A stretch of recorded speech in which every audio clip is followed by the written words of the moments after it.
Hello, everyone. My name is Marc Rand, and I'm the managing partner at Community Capital Advisors. The following video is the third video I've recorded with Haines, Foundation for Louisiana's Community Investment Fund Manager. In this video, we discuss women entrepreneurs of color and what philanthropy can do to be more supportive. Also, visit communitycapitaladvisors.us for more great interviews with industry leaders in impact investing. Enjoy.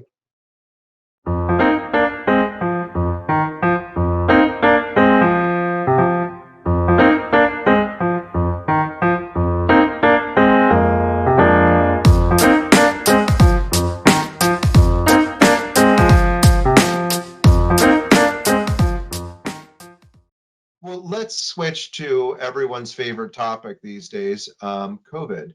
And so I'm curious, as we talk about lending to communities of color or entrepreneurs of color, et cetera, are there any specific examples or characteristics or ideas that we should be aware of when lending to entrepreneurs of color, or maybe loans that are already out? What should we be thinking about, and what are you seeing? It's going to be a tough period, I believe, for minorities of color, and just small businesses in general, but entrepreneurs of color, because COVID is causing a shift in the market, whether it be moving from brick and mortar to online. Additionally, we have, I think, minority businesses, at least in my experience and some of the other reading I've seen, we're overrepresented in some of the more risky businesses. So you think about restaurants, think about consumer goods, those sort of things, we're overrepresented, and those are the ones that are getting hit the hardest. When we're talking about lending or maintaining those industries, it's really building in that cushion, because in addition to us being in these industries that are heavily service based, heavily touching, those kind of things, we don't have that capital reserve in place that other folks have. So who knows how long this is going to take? That's a whole nother conversation. We're not doing ourselves any favors by the way that we've reopened the economy, but you're going to have to maintain on much less than you were maintaining before, where you may have been just holding on, pre-COVID. Now you're going to be surviving on 50% or less. So you need some cushion, some lines of credit that are reasonable, just to kind of keep things going. So that's where I think thinking. And I imagine a lot of banks and a lot of bankers that I'm speaking with too are trying to be cool, trying to flex in terms of deferred payments and all of that, which is great. Of course, there's PPP funding. Whether you can get it or not is a whole nother question. So I think I was on with other folks, and they're encouraging all of their borrowers to reach out, talk to the bank, say, hey, here's what's going on. It's always better to communicate with your banker earlier than later. And ask for that, deferment, or, be creative about how you can structure your loan repayment. Yeah.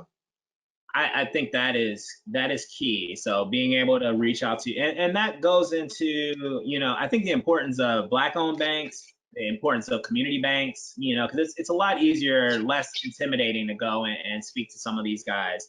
But yeah, the deferments are great. Hopefully, I think it's going to require some government intervention. This may be a role for philanthropy as well, to get some of these debts forgiven, just to kind of keep the economy going or keep these businesses alive, because it's tough. There's not a business plan I've seen that factors in 6 months of zero income or a lot less income. So it's going to be a challenge. I think the folks that make it out of here will be stronger for it, but it's going to be a reckoning. Yeah, I think so too. I think we should also be aware of how much money we're throwing at Amazon, and can we buy local? There's always that buy local idea out there, but I think now it's even more important. I think what did I see today? Jeff Bezos clocked up another whatever $1 trillion to his net assets, and so, or net worth. So you know, again, I think it's around let's connect with communities that we live in. A lot of folks are putting out different lists of companies that are owned by communities of color or entrepreneurs of color, rather. I think it's important to, you know, be aware of where your money is going, and let's be conscious with our money. I agree with that 100%. And going back to the role of philanthropy, I think this is another spot. You know, these philanthropic organizations are big, and they have a lot of money, and they have a lot of pull, and they sit at the same table, or maybe virtual table, as some of these guys. And you know, this is where, you know, we get business involved, and see if Amazon can shift 2%. I mean, there's a thing you know, going around with Michael Smith, I believe, that's pushing about 2% to smaller businesses, and that'll make a huge difference. You know, I try to buy local as much as I can. It's tough though. It's tough right now. It's tough. You know, they're not. If their business model didn't do it, it's hard to shift to delivery and you know, touchless sort of situation. And their relationship with their vendors aren't as strong as an Amazon or a Walmart. So yeah. And I know this isn't your specialty, but I'm just curious, from your experience of lending to entrepreneurs of color, what do you see in terms of the needs for men versus women of color that are entrepreneurs? Is it, I assume it's, well, I don't want to assume anything. yeah. You know, it's women get the short end of the stick, you know, and no matter what, bias, you know, whether it's unconscious or conscious bias, you know, I don't think they fare any. I mean, they maybe fare a little bit better, but it's, you know, they still do worse on the margin. So, with it is difficult, you know. I think they have the same challenges that other minority groups have, you know. There's a built-in bias that we have to work around. I think that we need to figure out a way to, you know, to reach out to these women-owned businesses early on, and make those connections, and make sure they have the proper accounting and legal representation and keeping and all of that kind of stuff, so that they have the, you know, that their package is as good as it can be by the time it comes to a bank or wherever else. Because unfortunately, you know, it just seems like they get looked at a little bit with a finer tooth comb. And you know, the thing about lending, you know this as well or better than I do, as much of a science as it is to it, there's an art too. And so there is, it comes down to that little, you know, tweak, you know. I think we just need to be more conscious that we don't always give women that benefit of the doubt that we should, and just shocking. And let's be honest, they're the stronger and smarter of the two sexes.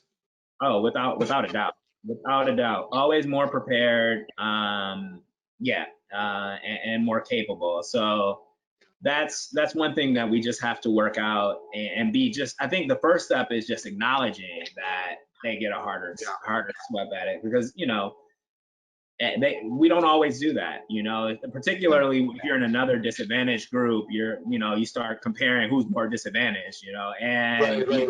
And that's a lost. Stop doing. Yeah. No. That's a tough one.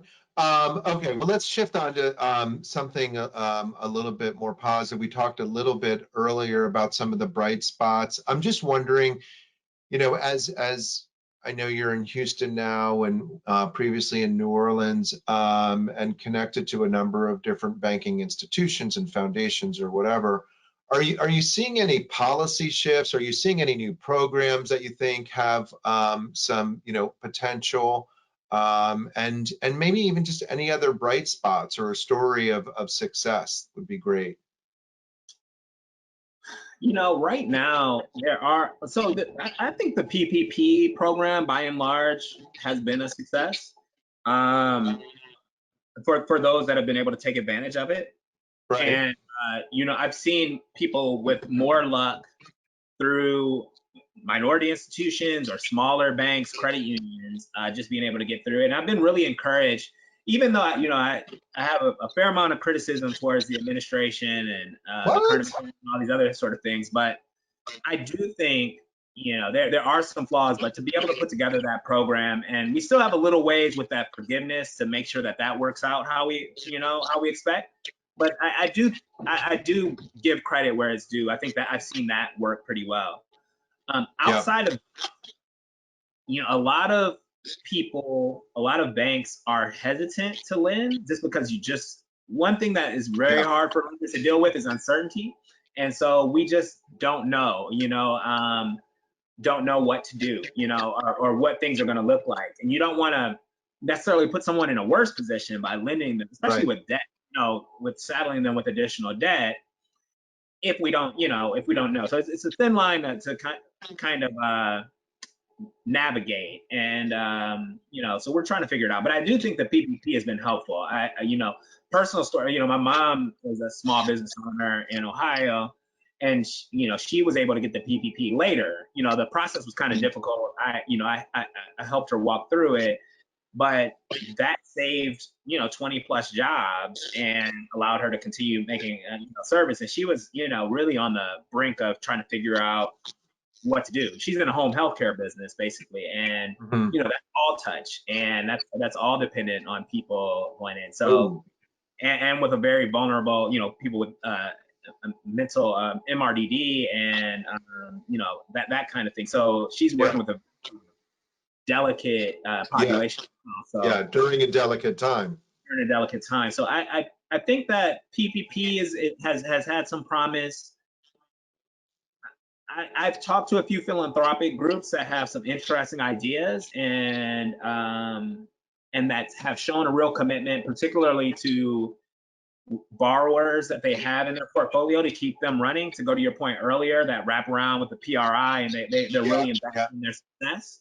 So I'm looking forward to see how we can make that go forward. That's great. I'm just curious, going back to the personal story, it sounds like the PPP was really helpful for your mom's company. Great.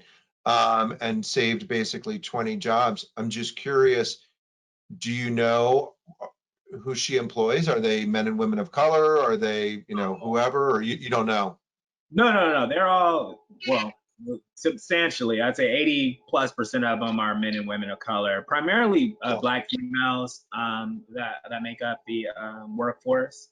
So, and generally, you know, home health care, it's a tough job, you know, and so it's a tough job. And, you know, my mom's been doing this business for 25 years. So, you know, that was my first job. So it's, you know, that she's employed a lot of people that might not have gotten a chance in some other places and helped build work history. So I am personally indebted to that program for helping keep the business alive. And goes back to our point about, like, hello, women are the stronger of the two. Without a doubt. Right. So, well, any final remarks or, you know, ideas that you want to share with folks? Yeah, I mean, we just got to keep up the fight. You know, it's really interesting working in a more philanthropic nonprofit environment. Because, you know, this country, like it or not, we're in a capitalist system that kind of runs in capitalist areas, and so there's the natural tension managing a loan fund, you know, in that environment. But, you know, I think that we need to all be trying to figure out ways to build generational wealth, particularly with folks that have been left behind over the past century or two, you know, or four centuries, you know. And so it's a very difficult task that, you know, you're not going to see immediate returns on. So it's something we need to be committed to. And I think we can close this gap. And I think philanthropy plays a huge role in closing the gap. And I think that, you know, I just encourage everyone to keep up the fight. And, you know, this too shall pass, as they say, with COVID-19. And, you know, we can use this time to regroup and rethink and help better tool entrepreneurs of color in particular to be ready for this post COVID economy. And so any ways Yeah. and really start thinking out to get there. Yeah, that's great. Thanks, Rashad. This has been great. Give my best to your family. Let's go in for an elbow Oh, yeah. bump. There we Boom. go.